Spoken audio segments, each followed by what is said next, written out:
Anyone who has ever been called upon to perform before a crowd is familiar with one of the most exquisitely terrifying experiences known to man. It's called stage fright.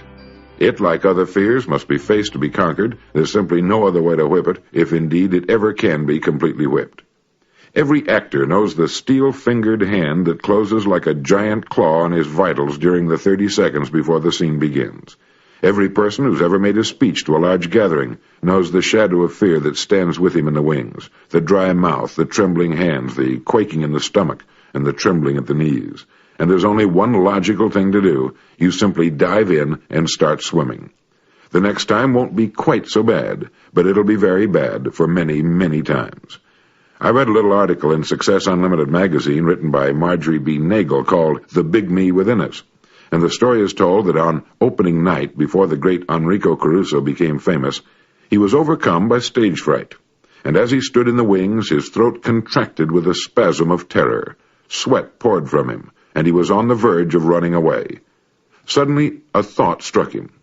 He thought to himself, "The little me on the outside is strangling the big me on the inside. The me that wants to sing, that can sing, must come out." And then Caruso began a kind of whispered shout. The audience couldn't hear him, but it frightened the other members of the cast and the stagehands. He said in a loud whisper, "Get out of the way. Get out. Get out." Naturally, they'd all thought he'd snapped, and they didn't know what he was going to do. By the time the cue came for Caruso to make his entrance, the little me had been routed and the big me was in command. After Caruso finished his aria, the audience rose to its feet, cheering and shouting bravo. A powerful force had been put into the person of Caruso. Only when he recognized that a weak force was holding it back and acted upon that knowledge did the stronger one come through. The same thing is true for all who perform before audiences. But a similar situation can arise with those who do not perform publicly. Something can come up which almost overcomes a person with panic, the most terrifying of human experiences. And regardless of what it happens to be, this same formula can be made to work to restore the senses and summon up the strength and ability to fight down the panic and attack the situation with good judgment and ability. Each of us is a combination of two forces. The one comprises all of our strength, talent, and abilities. The other is the cynic, the critic, the doubter which tries to bury us in a corner. One must win, and when it's the little cynic, it's because we don't know our own strength. A tiger is being forced to sit on a stool by a little man with a chair in his hand. It's worth thinking about, because certainly an experience like this comes to all of us, at one time or another. Swift said, "Although men are accused of not knowing their own weakness, yet perhaps a few know their own strength. It is in men as in soils, where sometimes there is a vein of gold which the owner knows not of."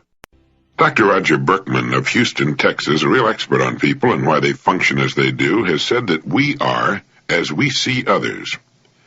So if you're interested in a deep and truthful insight into yourself, you are as you tend to see other people. If you trust other people, you're a trustworthy person. If you love others, you're a lovable person. Dr. Berkman also has written that we are least tolerant of those negative traits in others that we ourselves possess. When we're suspicious of the intentions of others, it's because our own intentions are often not what we would want others to believe them to be. We create others in our own image. Another Dr. Berkman quotation. We create others in our own image. Soren Kierkegaard has written the majority of men are subjective towards themselves and objective towards all others. Terribly objective sometimes, but the real task is to be objective toward oneself and subjective towards all others. Our confidence in people and our doubt about them are closely related to our self-confidence and our self-doubt. Strength and tolerance are partners. Strength and tolerance are partners. I like that one. Really strong people are tolerant people. They're tolerant around children and their wives, with their fellow workers and subordinates, even with their superiors. Strength and tolerance go together. You can make a pretty accurate assessment of your true strength as a person by measuring your degree of tolerance. So how are you doing in the tolerance department? My friend Jack Davis provided me with a good idea in this department. Next time you meet someone who does not behave as you do, no matter what his age, color, creed, or class, instead of asking why he acts as he does, Why not, just as a mental exercise, step outside yourself and find out why you act or react as you do? The tolerant person says to himself, when he sees someone doing or saying something that he doesn't understand, I wonder what his reason is for doing or saying that. There must be a reason there. And remember that we are least tolerant of those negative traits in others that we ourselves possess. I used to become furiously angry at drivers who would block the pedestrian crosswalk at intersections, until one day I found myself doing it. Sometimes it's difficult to see the oncoming traffic from behind the pedestrian walkway, and there's a tendency to pull out on it when there are no pedestrians. Then you're still stuck there when along comes a pedestrian who has then to walk around the front of your car. The teenager who burns rubber pulling away from a stop can't afford a new set of tires, but he wants very much to be noticed. It's his way of saying, please look at me. I'm driving a car. Not well, but I'm driving. Young people dress and wear their hair in the current fashion because they want to belong to the group. They don't want to be outcast. We dress to please our own group the same way. Looking behind what people do and keeping in mind their rights will go a long way towards building tolerance. As Kierkegaard put it, the majority of men are subjective towards themselves and objective towards all others. Terribly objective sometimes. But the real task is to be objective towards oneself and subjective toward all others.